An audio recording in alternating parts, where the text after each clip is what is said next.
Welcome to Late Start Advantage, where I speak with professionals who pivoted later in their careers and went on to become successful founders and business owners, proving it's never too late to start something meaningful.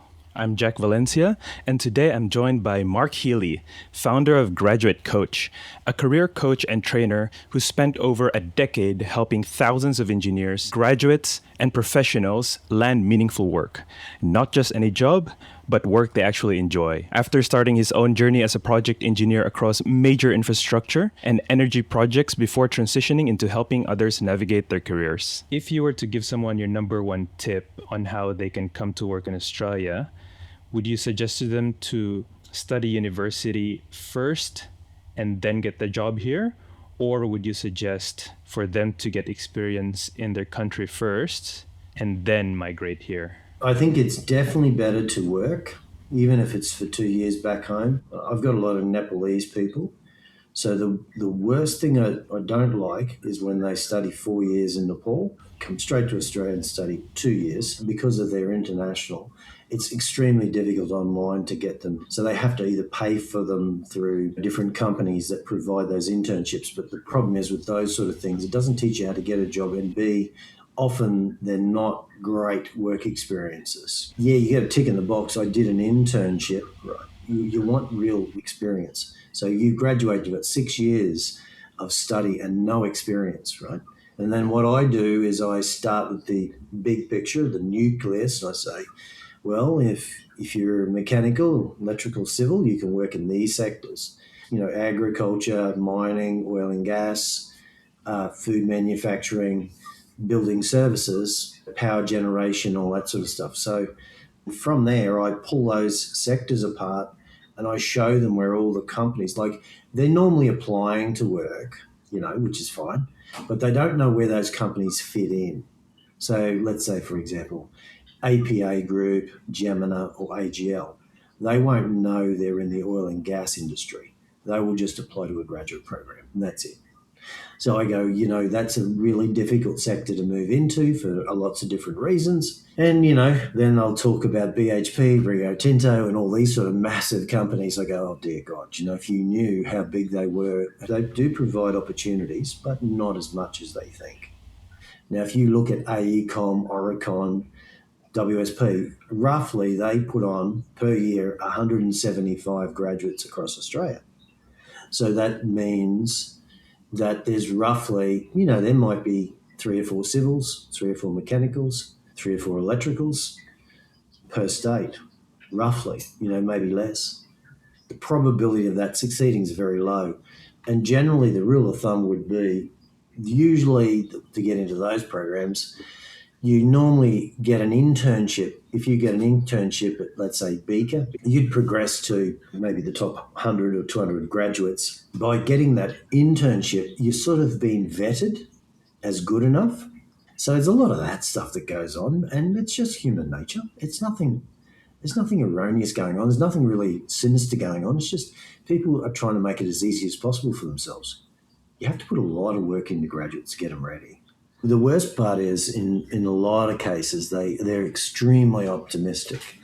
So, and they will go on for, unless they read one of my posts or something like that, which this is why I regularly post, is to capture them.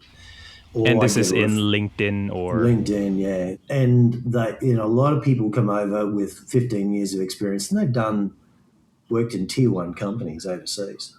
They've had a really good career.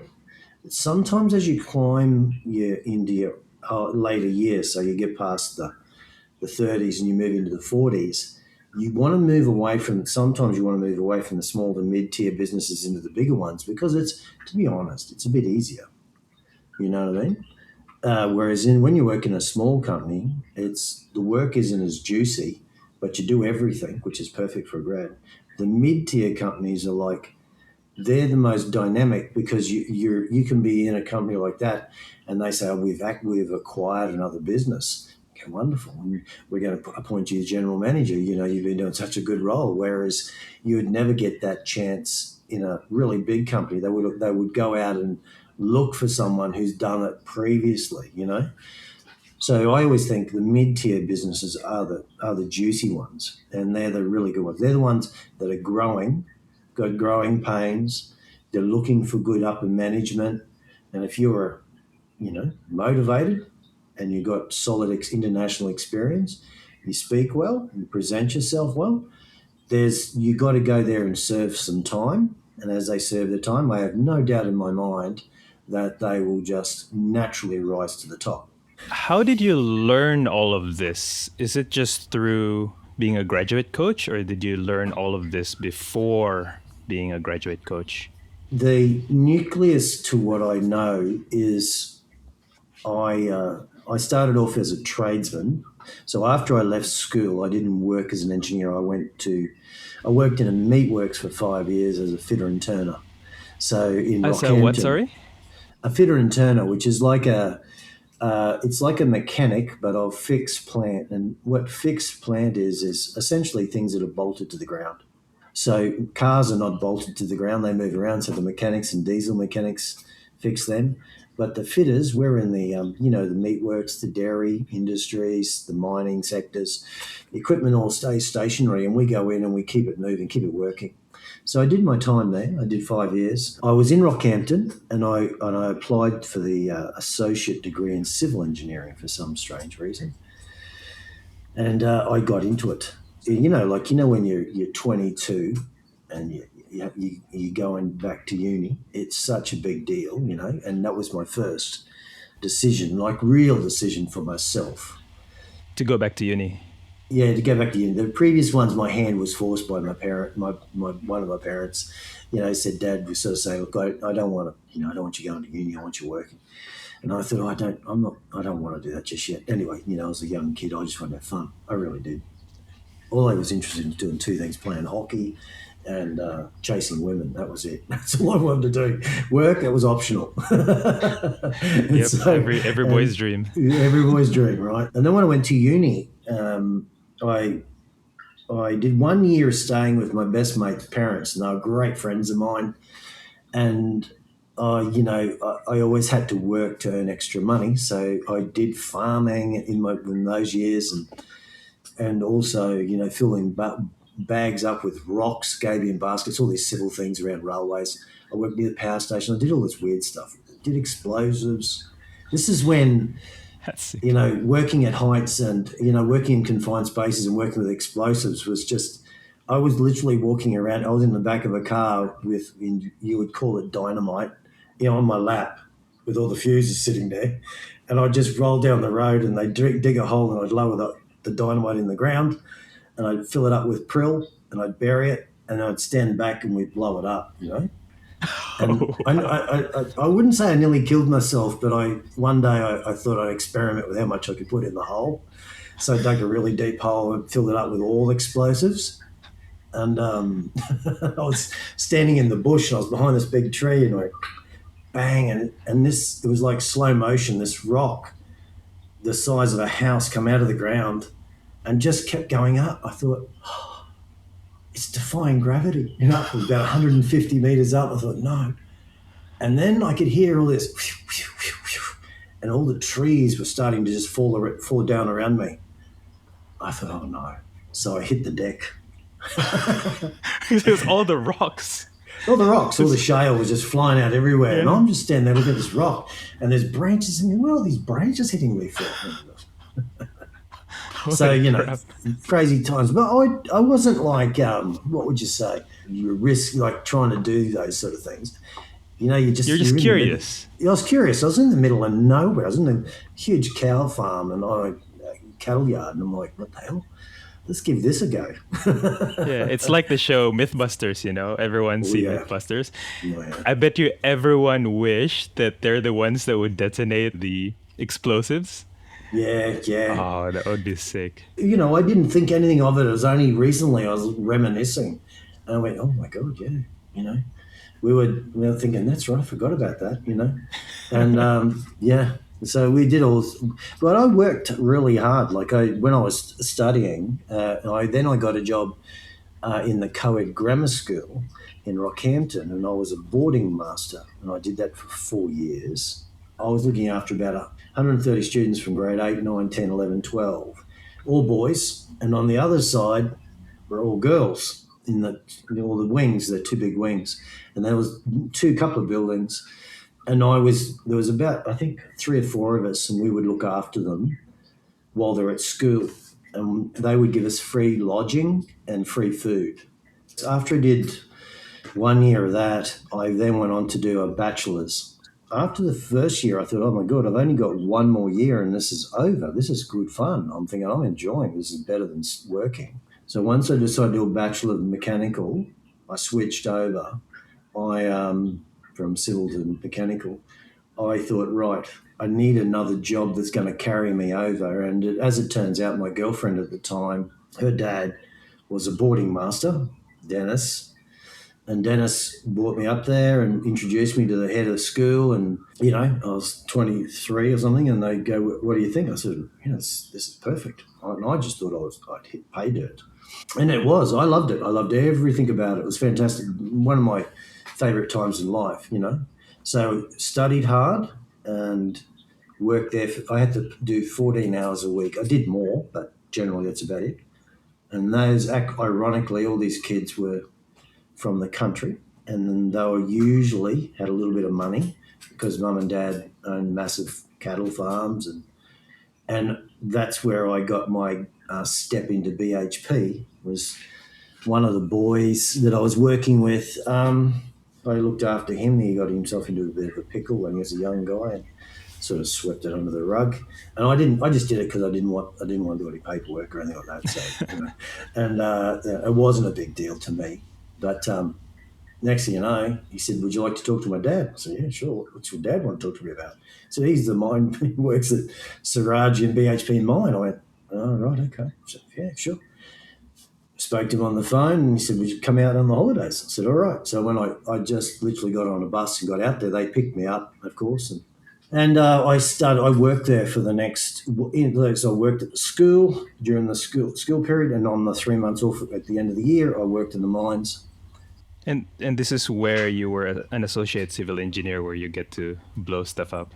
I worked for 5 years, so 22 to 27. I did 4 year of bachelor and 1 year of an associate level degree. In my first year of associate level degree, I was blowing up. I was doing gas pipeline construction. I was doing the earthworks, the trenches. There's big trenches are going along, and they're laying the pipe in the ground. And where they come along and they try to dig, they would hit hard rock, and they just bounce off it like a chainsaw would hit something and just wouldn't cut it. So I'd come along with this jackhammer, ding, ding, ding, ding, ding, ding, ding, ding, ding, and then I'd just put this in explosive in it and just blow the bejesus out of it. And then what you do then is as the gas pipelines come over a hill, the hills, the little hills, they're not big hills, maybe 10, 15 metres, they're usually rock, right? So you've got the soil here, then the rock builds up, the soil goes over the top. So as the digging and trenching, so we would go over the top of this with all these explosives, and I think they're called Tamworth drills, and they just walk along and drill these massive holes, maybe 5 metres deep, about yay big, and that's where I lowered down this. It looked like a salami, about this big. You put a fuse into it, you just lower it down, then you'd fill it up with this white stuff. This was the fertilizers pellets. Then you run the cable out and you connect it to this long fuse. Then you go and hide in the bush, and then a guy, he would light it. And this is a separate explosive. This is someone else doing this one. And he'd light it, and you'd see it coming towards you, go boom, boom, boom, boom, boom, boom, boom. I don't know if you've ever seen those on YouTube, but you could see the whole mountain just boom, boom, boom, just explodes. They're firing every 30 milliseconds. Oh wow. Oh, it's super quick. How do you mitigate the risks? What if someone pre-detonates it, or is there some kind of I that don't kind think of you risk? can, yeah, no, I don't think you can do that. You got to have there's a little, it's like something like this. It's steel, right? And it's got a fuse coming out of it, and you squeeze it into the sausage, into the salami. You cut a little hole and you squeeze it in. You do a half hitch. You lower it down. It's like fishing on a sinker. You lower it into the ground, hits the bottom, pull the cord back, and just fill out with the prill to about that far from the top. And then you put a bit of soil over the top, and then you just run this red cord, which is the fuse. You connect it to that. Then I think from memory, they send it like a charge through it, and that steel bit fires the explosive in the ground, and the Ah. prill then also explodes. So it's the charge that makes it Yeah, yeah, yeah, explode. So yeah, unless the yeah, charge is sent, then it's pretty safe. yeah, yeah. Looks like you've lived a life more exciting than most. Everyone says that to me, and at the time I never thought anything of it. And then after that, I graduated, and then my girlfriend at the time, we threw everything in a little car and we went to Brisbane, and I stayed with her, and I had to get a job in Brisbane. It forced me to do things I didn't want to do, and I got out there and I went to interviews with structural engineers and civil engineers for mechanical engineering roles. That's how embarrassing it was. I wrote to everyone. So I'm sitting in rooms and they're going, "What discipline are you?" I said, "Mechanical." So we're structural. I go, "Oh, great." I didn't even know. There was nothing around, right? You had to go to the front counter, grab a business card and grab a brochure in those days. So I just, made every mistake you can possibly make. Before LinkedIn, like everything is so easy now and very rich, but there's so much. There was a lot of information back then, but you couldn't find it. Now it's more obvious. And yeah, so I got 6 or 7 interviews and turned them all down because they were the wrong discipline 9 times out of 10. And then I finally got into a good company, and it was exactly what I was looking for. But I only knew that from actually making a few mistakes, like talking to people. They'd show me what they were doing, and I go, "I don't want to do that." And they go, "Oh." I go, "No, no, I'm not doing that. I didn't do a degree to do that." That's what I used to say to them, and they get horrified. You want what you want. Yeah, I said, don't take it personally. I said, which to an old guy, I was like, "Yeah, of course I'm taking it personally. This is my business." But I'm going, "Well, look, it's not what I want to do." And I got into what I wanted to do, I did, by the way, have offers to go back to BHP, but I chose not to. I didn't want to go back to the mine sites. It's very isolated. And those days, I was a young guy. As I said, I wanted to be around girls and cars and cities. I went to Brisbane, and then I was there for 18 years before I moved to here. So, and then all my engineering was there. So I did everything you can think of, everything. You name it, I did it, plus more. When you moved to Brisbane, you basically just worked any sort of engineering discipline. Yeah, good. I got really good at picking the bigger projects and getting on them. I got really good at it. Once I worked Yeah. out how to do it, I never went sideways. I went forwards all the time. I got to really massive international American based companies and all that sort of stuff, but it was all through friends and networks. That was the key. Project management. Yeah, yeah, oh yeah, and more. These days everyone talks about side hustles and all that stuff. I was doing the same thing from about 33. A friend of mine and I started the business, Global Village Software, and I got into it, and we got into the Fuji Xerox and the Konica Minolta software. So we did the batch scanning software. I did that for about 4 years. I was reading the old documents and turning it into electronics and filing it. So it'd come in and populate the fields as well, like name, first name, second name, date of birth. Let's say it was scanning birth certificates, like paper birth certificates, and it was putting it into, electronic forms. And with those sort of machines, they were selling that into all the major clients around Australia. And our software was to be sitting on the back of that. But then just before we signed them, then he said, I can't sign it because I'm now resigning and I don't feel good that Oh, I've done, so we did 2 years of research and development to get it to that point. And then that guy resigned, went and bought a Gloria Jeans franchise and walked away from it. So we could oh have well. waited, but you don't know how long it's going to take. Yeah. And I knew no one would, when you got a project and he's sort of kept his arms around it for 2 years and they do it for their own pat on the back, to get promotion. So unfortunately, when he left, no one else knew much about it. So you were sort of left there high and dry. So then, yes, it got a bit messy. If you don't mind me asking, how much did you lose? At least 250,000 a year. You don't have that in money. You might have 100,000 in capital. Then you're not earning money in that time frame. That's where you lose it. And then when it came through, that contract was worth about 4 million. annual return, right? And that was minimal on those machines. If that would have worked, I'd be a very different man to what I am now. You're only speculating, so I'm sure that that's another Mark in another parallel universe living a different life. That didn't transpire. So I was happy with that, to be honest with you. I didn't want it to go any further. I didn't like What was it. that?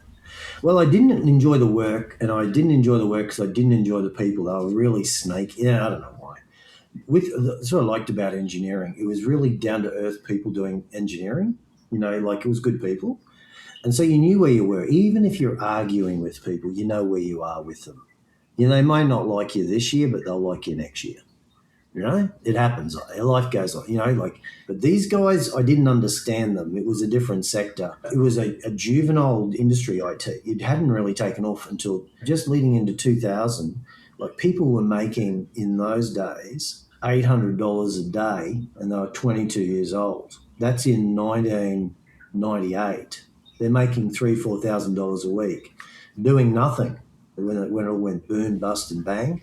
The bubble. Most of those things didn't have any structure to them before at all. So they just folded. There was nothing behind them other than people playing around making pretty images and like it was cool stuff. It's all the stuff you see now in games and all that sort of stuff. It was all that work people put in. I guess it's the same in crypto. There's lots of different cryptos, right? But it's only going to be a couple that rise to the top. Hi, you can support this channel by subscribing and liking this video. Thank you very much. I'm not sure everyone's cut out for running businesses. I used to say that I think times are changing. Big thing is it's people that stop everything moving. Yes. If you don't have people that are willing to support you and give you opportunities, it's really, really difficult. I've probably started for other people, maybe half a dozen businesses that are now multi-million-dollar businesses. So, back when I was 28 or whatever it was, when I first started engineering, I got people in to do our IT support and for small companies I was working for. And I knew the guys and I said, come in and they'd start and they took off. And I've done that even with that batch scanning software. That guy who now I originally was reselling his software, which is it's another story. But anyway, cut a long story short, he is a multimillionaire. The sooner you start practicing skills, taking risks, calculated risks, the better. You might realize you're risk adverse. So if you're risk adverse, then your business model should be risk adverse. If you're more creative, that's when it gets tricky. That's when you got to be careful. That's when not careful, but that's when you got to use your intuition and you got to listen to what other people are telling you. So if you've got people that say you should do that, you'd be good at that. Maybe you would be. That's when you got to try. So I went out and said, my first number one rule is whatever I do next, I'm only going to do something I like. That was my rule. I'm not going to do things I don't like anymore. So that was my number one guiding nucleus to what I did. And realize, well, I've got a bit of I can do this. I can dabble with the law firms. I can dabble with the engineering firms, all the massive ones. And it's always people that are the issue. They get in the road of things, progress. Leadership is a big issue in business. They just keep status quo going. Then I took a sidestep and I rang a friend of mine and I said, I read this book on Six Sigma solutions for business. And I went, right, I'm going to go do that. Within 2 days, I was in front of the state manager, who was a mate of mine over at Asenco. I said, I want to do this. He said, I told you, I haven't got a job for you in that area, but I've got a technical training role for you. I said, all right, I'll take it. He said, you'll have to do this, that, and everything. I said, doesn't matter, I'll do it. So I got in there and I did the job, what he wanted, and I met all these people. We brought them into the business. I said, you got to meet all these people I know. So we brought them into Asenco and they do your little presentations and I'm sitting there going, this is fantastic, So it's cost me nothing and they're all just turning up and we're looking at the pros and cons, and a couple of other people in HR were getting into it as well. So there was lots of pros and cons. So we're trying to iron out what worked and what didn't work in the business. I did that for a few years. And before that, I did the recruitment just before that role. That opened the door to Asenco, actually. I did about 3 months there. I hated it. Couldn't stand recruitment. I couldn't stand the lack of structure. I couldn't stand these sitting around all day, sucking up to people, trying to pretend you like them, and you got to go see them and try and get people for them. I thought, oh, this is not me. I need something of substance, And it's a different type of person that can do that. A real salesman, I wasn't like that, although I did all the Global Village software. So I moved back to Brisbane and then I decided, all right, I've always wanted to work in the government. Do you want to know the story behind that one, right? This is a really quick story. Yeah, yeah, definitely, because it's like a culmination of Yeah, all your exactly. experiences, you All know? your experiences. When I was 30, 31, I was doing Ironman events. I was working at AECOM, working at these massive companies, doing these massive projects, and I'm doing Ironman events. This is full on. And so I'm training in this house in the mornings on this erg machine, running these long hours and thinking this is a wonderful life. And the guy beside us lived in these houses on the river in Brisbane in Bulimba, and he owned all of them. And I thought, wow, how did he do that? And his name was Jeff Harvey, great guy. And I go down and I talk to him, and he worked in the government. And I said, how do I get into the government? That's what I thought, right? Because he Yeah. owns all these houses. And he was in the Department of Lands. Now, go forward a couple of years, and I'm in many years later, 10 years later, 15 years later, I'm in the Department of Lands, and I'm sitting in nearly the same chair as the guy who's the neighbour of me. That was Jeff Harvey, who resigned a week ago. He retired. I went, what? I said, he used to sit there. He goes, yeah, he's been sitting here for 30 years. And I was like, wow. So I ended up in the exact same area of the business as he lived. And I lasted 3 months. I couldn't stand, so I just didn't get along with anyone. Everything was really weird. For 3 months, it felt like 30 years to me. It Yeah. was incredibly difficult. My skin would crawl going to work. And I was like, oh, this is just not right. In the back of my head, I heard something say something like, you're not staying. You're pretending you're going to stay, but you're not staying, and you know you're not, so you're going to get going. Then there was the flood in 2011, and literally it was a blue sunny day in Brisbane, and they said there's a 2 metre wall of water coming down the Brisbane River. I said, that'd be ridiculous. How can that possibly be? So the dam's spilling over. I said, I went home and I never went back. Yeah. Right? It was the most bizarre set of circumstances. Yeah. That was the last job I ever did. And that's when I went and did a personal development course in Sydney. And I did 2 days with this guy called John Grant, and I just listened to him. But he'd show you how to go into businesses and show them what they can do better. I got all these manuals given to me. I thought, this is great. And you had to practice it. And then you had to do it within 6 to 8 weeks. Well, sure enough, within 6 weeks, old Buggerlugs here is standing in front of a recruitment company for 3 hours doing this presentation. And they're all like, oh, this is wonderful. And I'm just like, oh my God, I'm Tony Robbins. I'm just amazing. and I'm like, I walked downstairs and I went and had a cup of coffee, and I'm like buzzing. And I was like, literally out of my skin. I'm like, this is so complete opposite to the government. And I went, oh, this is really good. And then from there, it sort of petered out. I just thought, I don't know if I want to sell that. I want to do something for myself. I knew that. And that's when the initial conversations around coaching started. And that was all. I called a gentleman by the name of Paul Davidson, who was a professor of the MBA program at QUT. I said, Paul, I need to talk to you. He said, all right. I said, what's it about? He said, look, I've resigned from Asenco, and I'm looking for ideas around what to do. So, I often say to people, you got to listen to the signs, and, you got to put it out there sometimes. You got to say, look, I need help here. I don't know which way to go. I'm up against, I don't know, I can't do this engineering anymore. I don't want to do that anymore. I've looked at the government. I've looked at everything. I've looked at law. I'm just like, what am I going to do? I've done IT. I've done everything. I thought, what can I do?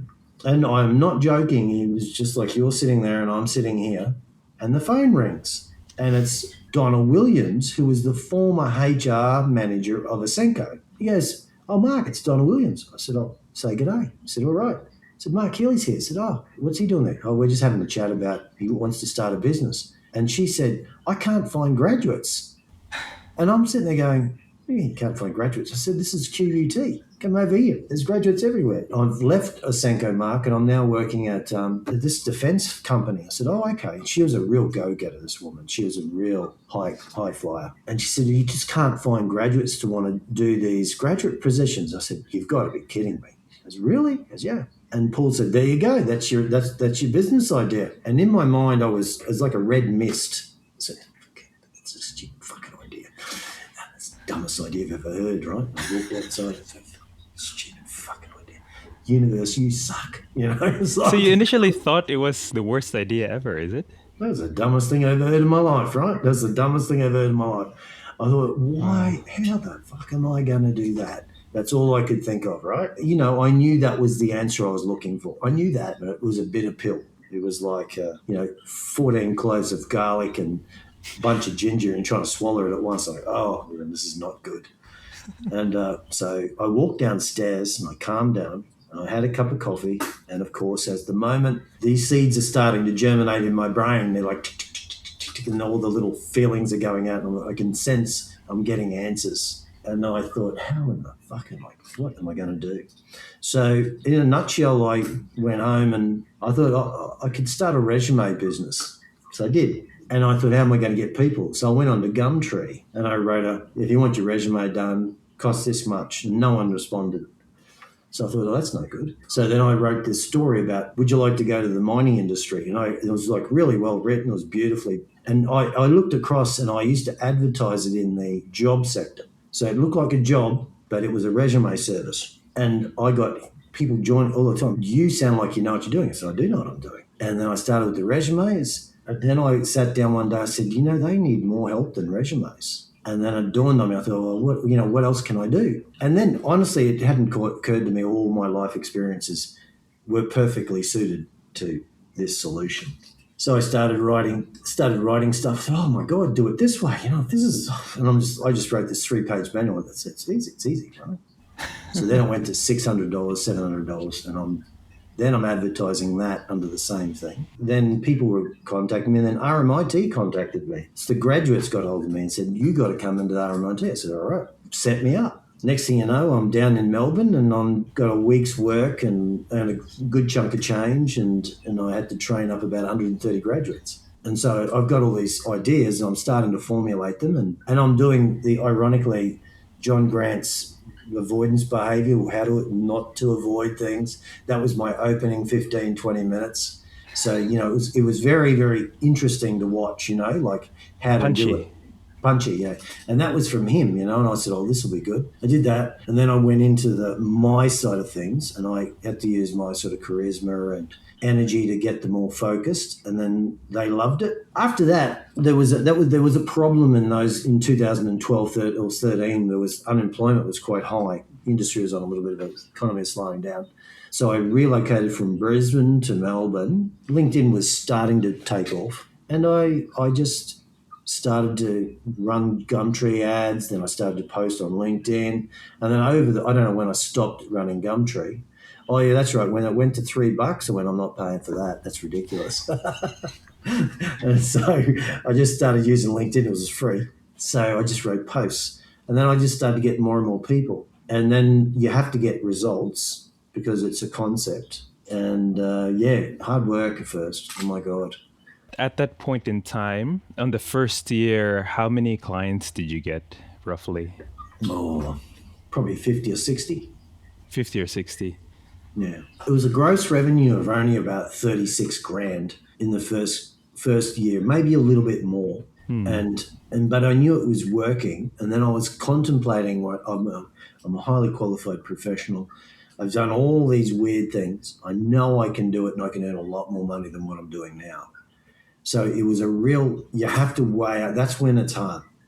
And I didn't sit there for too long. I didn't have the responsibilities if you got married with kids. That's what I was saying before. If you're married with kids, that's not easy to do. You probably wouldn't do that, what I did.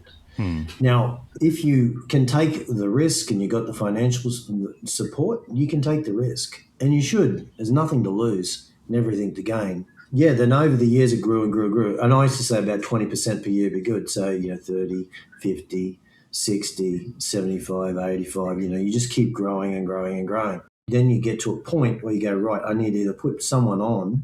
And ironically, what was best for me was COVID, because in COVID, when everyone was not working or couldn't get a job, I went bonkers on LinkedIn. I just went, fuck, what am I going to do? So I just went, I'll get you a job. And I had massive numbers. And I had about 150 kids a year get full-time work. During COVID? Yeah. Oh, wow. Yeah, it was incredible. I still can't believe it, but I used to have there's 26 lines to a book. And I have 4 or 5 pages, and I'd check it every couple of weeks and go, he got a job. And I went, and all these people from Ireland are joining me. They can't get into these companies like PowerCore. And okay, it's a piece of cake. Watch this. you know. So, and they go and they get the jobs, and they go, it's amazing. I said, yeah, it's really good value. It proved to me it was working like much better than when the market's strong. When the market's strong, I have to fight harder for the graduates, but the graduates who join generally do well. You know, it's an irony, right? It's a twist. So yeah, so a lot of people got work, but then the hard part then it wasn't. It was I was surrounded by death. You know, so fundamentally every graduate I had was Indian or Nepalese or Bangladeshian, a few Filipinos, and everyone suffered deaths in that period. So every kid, every graduate was under duress, like enormous amounts of stress. When Mm. we didn't have the ventilators and people were dying all over the place. So I'm now coaching, talking about spirituality, talking about, grieving, and all this sort of stuff. And I went, oh, this is horrendous, but it was super interesting, but Yeah. hard. And then I lost my brother just before COVID hit. And I went, oh God. So I could relate to all these people, how they felt. And I'm like, oh God, this is, but it just adds a different sort of dimension to you as a person. Like I'd imagine a doctor or a nurse would have those experiences where it wasn't the graduates who were passing away. There was a couple, but there was like generally uncles, aunties, grandparents, all that sort of stuff. And so all these kids are depressed and getting depressed, and you have to keep them motivated. They're trying to get a visa, all that sort of stuff, until they Mm. changed all the laws so that they could extend. How do you push through the grief to keep going? With the kids' individual grief, Yeah, and yourself. well, my brother was incredibly intuitive. So he had a disease when he was younger. When he was 21, he had pericarditis, which is a heart inflammation. So around his heart, there's a sac, and that sac got infected and nearly died. And he was about 21. I didn't know. All I knew is when he came out of hospital, he said, "Oh, he nearly died." And I went, "How come I didn't know?" But after he went in there, right, my mum didn't tell me because of whatever reason I was studying or something. And I went to see him, and he said, about in mid 30s, he said, "I want to tell you something." I said, "What is it?" And he said, I can hear voices now. He said, "Ever since that incident, I can hear and see things now." He said, "It's like a tear in I don't know what it is." He said, "I can hear people, things talking to me all the time." I went, "Oh my God, really?" So I'm thinking, he's lost the plot. That's my image. I thought on my rational mind just went, "Oh dear God, what has gone wrong now?"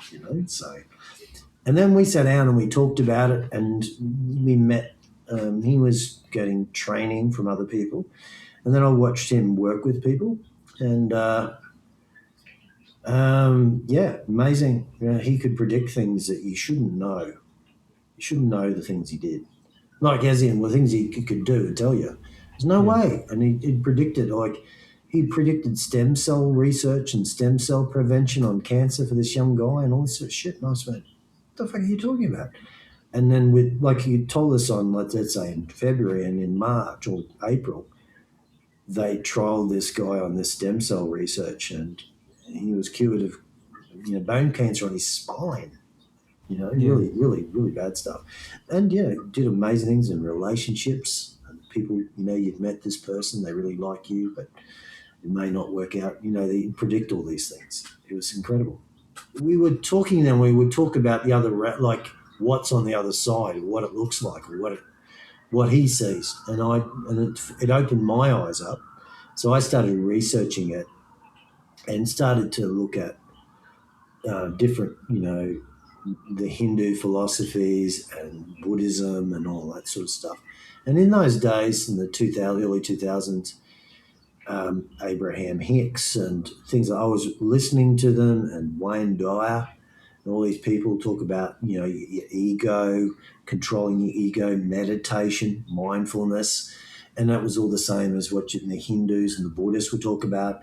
And then Scott's telling me stuff, and I'm thinking, right, wow, and I'm like, but it's slowly like the jigsaw puzzles came together. So I had a reasonably good idea that on the other side, it was okay. Everything seemed to be better than what it was here. So I didn't really know. I just had this feeling it was okay. And I also, when I really thought about it, I sort of knew when someone was going to pass away a few times. I went, oh, you know, I just get this feeling, and it would happen. I went, oh, and I started to freak out a little bit. And so we all have it. It's whether you play with it or not. You know what I mean? It's like being creative. You might be good with painting, but do you paint? So you got to explore those things. And so when the graduates were with me and talking to me, I said I might say things like, what would you, if you lost your uncle, what would he say to you right now? What would he want you to do? You tell me. I'll do whatever you tell me what he would tell you, and I'll do whatever he needs you to do. So I'd say there's three of us in the room. What do we need to do? And he'd say he'd want me to do this. So let's do it. We'd get into it. And we'd start all our conversations around that. So we try to, always respect the environment you're in, and understand that they're traumatized and they're still traumatized and they're grieving, but you just respect it and you listen and you go, right, I think everything will be okay. And then as they get work, the emotions would flow out of them and you could go, oh, that's such a good result. And I didn't allow myself to really feel their results. I think it would have been overwhelming for me too. But I had so many people I was dealing with. I didn't have the luxury to lose it. You know what I mean? Yeah. Like sit down and cry and go, oh, they were so happy with that kid got the work. I should have, but I didn't at the time. But you still had a lot of empathy. Oh yeah, to all you have to. Yeah. You got to be kind to people. And even if they're not working out well, you have to nurture them through the process. And even if you can't get them a job, you have to get them to a point where they've improved. That's what I always focus on. I used to always focus purely on the job, and that is my ultimate goal. But if I can get someone 10 out of 10, you get the job, and I can get you 8, mentally, emotionally, you're focused, you've learned some things over 6 months, and you might take you 6 more months to get the job, you'll get it. But some people everyone's at different levels. So for me, it was a bit of I learned it through the evolution of coaching people. That stuff. The other stuff, the hard stuff, like how the businesses work, EPC, EPCM, alliances, joint ventures, all the different layers of businesses, all the legal terms, I already knew that. It was all the soft skills that came into it that really, really change you a lot more. And then I thought, right, well, how do you develop something from all your experiences? And at this stage, I couldn't see it. I just didn't know. And that's where I say, you got to believe these things are happening to you for a reason and not against you, or it's a stupid idea, or you have to believe things are going to work out for you as well. So that's what I always believe. You got to believe in bigger things than just you, because if that's all you got, you're in trouble. Your life's going to be hard. Yeah. And so whether you're religious or spiritual or whatever it is you do, for me, it's just sort of like the modern version of religion and spiritualism and all the new stuff that you can read about, and you can blend it all together. And it's little jigsaw puzzles. We've got pieces of it, but we don't all know how it all works yet. But you have to work with what's here now. And that's for people starting their own business. And I've successfully helped people start businesses. And I have a couple now that are doing that now on their own, graduates, and started to go out on their own, and I've given them some advice. But you got to be, it's business. You got to have your head switched on. You got to be creative. It's not always fun. If you're doing things for yourself, it's more interesting. It's more challenging. You might not get the money. It's like if you want to be a partner of a law firm, you can earn $1 million a year, right? Pretty easy, maybe 2, just in a law firm. Just if you're good enough to get to that position. But when you retire, are you genuinely going to be happy with your contribution? Or are you just happy with the house, the kids, the horses, the goats? You got everything. For that sort of money, you'll have every toy that opens, right? So you got to work out which way you want to go. To me, it's always been about people. You want to try and help people, but you want to help yourself at the same time. It's easier now than it used to be. Attitudes have changed. If you're going to go down this path, the unknown of where the money's coming from, you've got to have a product that people need. If you don't have a product they need, it's just hard work. With the coaching, in the areas I'm in, with all the skills I have around engineering, and now I'm in the medical and other areas as well, I know it backwards, so I can add real value to someone. You wouldn't go into it if all you could do is write a resume or a cover letter, because I never do that. I just give people templates and say that's not important, and they're horrified. I go, I told you, it's not important. And they just look at me and go, yep. I said, I know, but I said it's like contra movements. Everything is opposite in life, So, Can you expand upon that? Hi, just want to ask your support. Please subscribe and like this video. Thank you very much. well, when you meditate and you slow your mind down, ideas come to you. When you plug in power into this, when you put the power to it, the current flows to it. The electrons flow the other way, right? They go out and down to the earth. So the current goes this way and the electrons jump this way and the power comes this way. If you draw too much power, I've got 15 homes to pay off, 16 businesses. I need a lot of energy, right? You're drawing it down, something's got to give. And it's usually the person, health, time, all that sort of stuff. So you've got to find the balance. You've got to work out whether you're that, or you're a big computer, or you're a monster. You know what I mean? So you got to work that out. So when you meditate and you calm down, ideas come to you. Where do they come from, right? But they come to you when you're relaxed. And if you keep practicing it, it's almost they show you the way to go. It's sort of like the light switch goes on in the room and you go into that room. Then the light goes on in that room, you go over there and you got to trust that you're going in. You don't even know what you're doing. Go that way today, right? Yeah. So you need to use that wherever that's coming from, it doesn't matter what you call it, you have to use it. So you can call it God, some people call it Jesus, some people call it Buddha, whatever they call it. I just call it the source of energy. Like I literally think of it like energy that's coming from somewhere, and I use it to my own benefit. And then I give it back to people. I go, right, you want this? I'll give it to you. I don't hold back. So if you're starting a business, you've got to tap into that. Otherwise, life's hard. There are a lot of serial entrepreneurs. One of the common things that they do, they all meditate. You have to. Yeah, so there is definitely something there. Yeah. When I was growing the business, and I was, when you get into say 100 grand a year or whatever you're getting to, and you get to 100 grand and you go, right, how do I make double that? Is this balance between effort? Where do I put my effort in? There's a limited amount of things you can do in the day. So where do I use my time wisely? And so you clear your mind and you might come up with some concepts and ideas, go, I'll do it this way.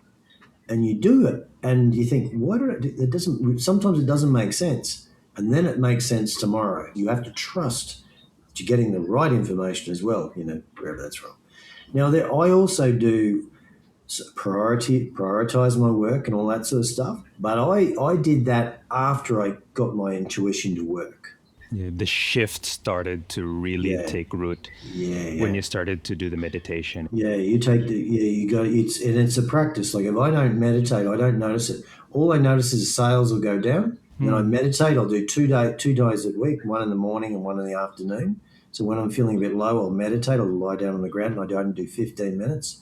And I sometimes don't do much really deep meditation. I just relax. What do you do during your 15 minutes of meditation? Walk us through it. Yeah, I have a 15-minute Abraham Hicks one I put on. It's a walkthrough meditation. I put that one on and I put headphones on and I put the neck thing on, the neck brace, the blue ones you lie back on. And I lift my legs up. So I lie my back on the ground flat. I lift my legs up onto a chair. I put my neck on the brace and I just lie there and I just calm down. What do you think are what you call your unfair advantage that placed you where you are now? Don't be scared to try different things. Like let's say you lose a job. It's not the end of the world. Did you like the job? No. So how many people go, I want another job, and they don't like the original job and they try to go to a competitive company? They do it all the time. By knowing yourself, you can overcome the fear and you trust that everything will work out for you, and that's what you need. You need that in the background. So I learned a lot from Global Village software and what not to do.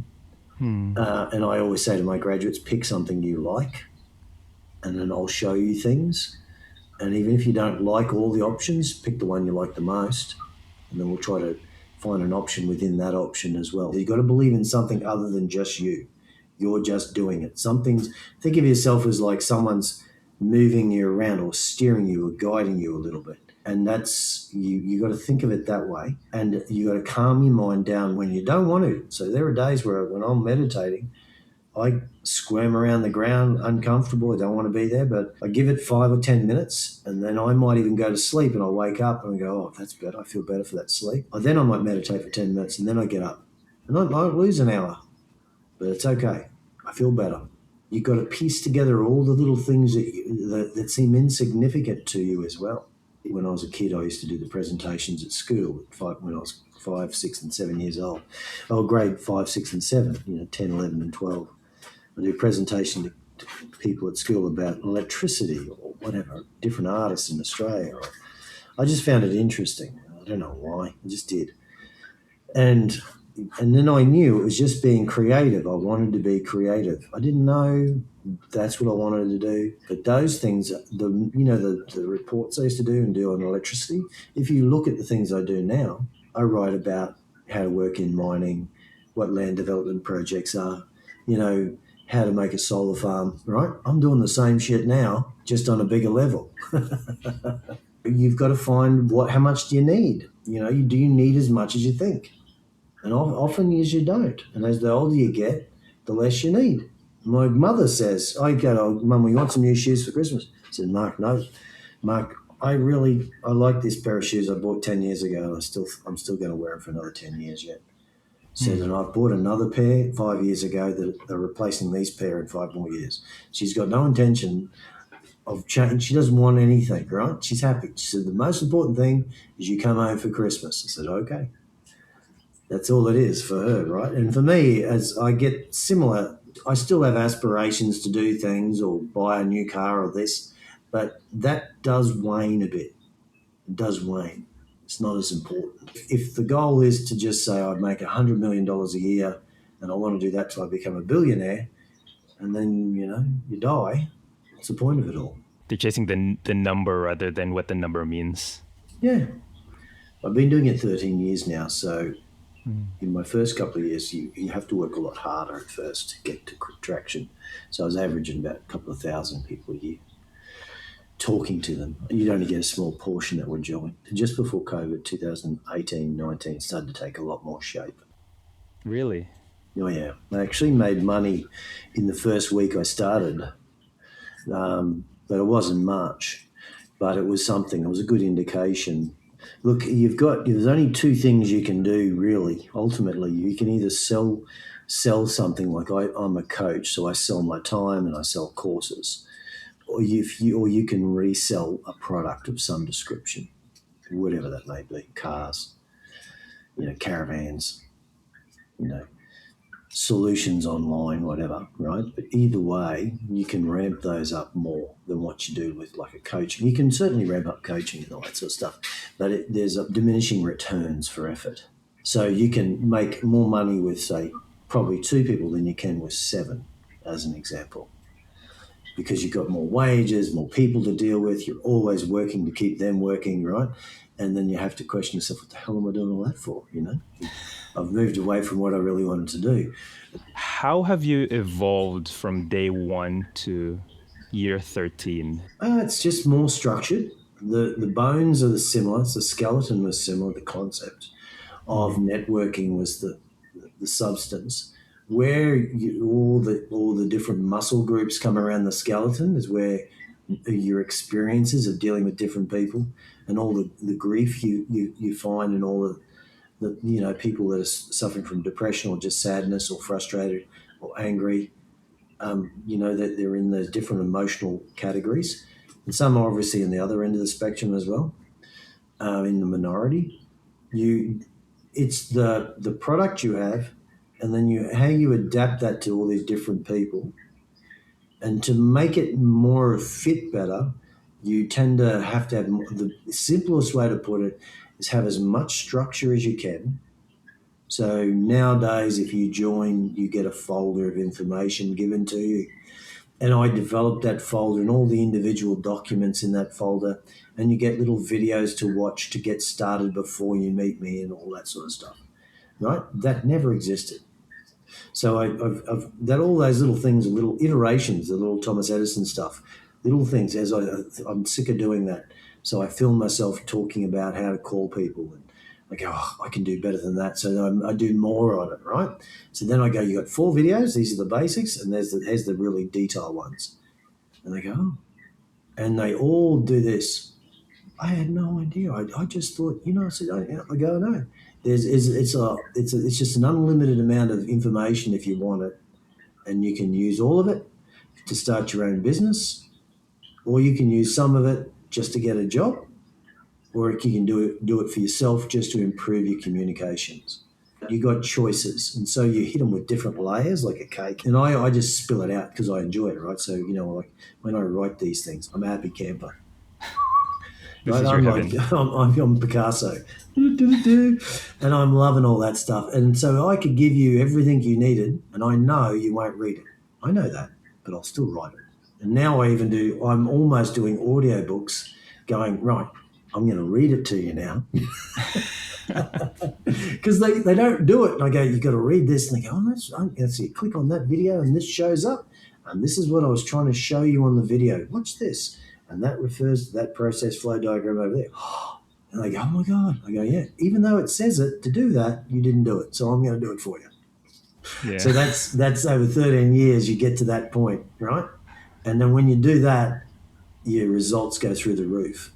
Was there anything else that you wanted to cover? There's rules around business. They say, Can we talk about that briefly? if your business idea works, if it's a good idea, you'll make money reasonably quickly. If your business idea is not really robust or it's not thought out hard enough, it'll take you longer to get your first sales in. Then you got to slowly milk it and turn it into more. Then you got to work out how much you need, and then you got to work out how to grow the business at the same time. So some people bring in a lot of sales and they under-deliver on their product. You know what I mean? They can't really deliver on it. So that's where you got to calm yourself down. For me, I did this as a lifestyle. I was online in 2011 and no one used it. And the only time it started to be used is after COVID, when people got used to Zoom and online, right?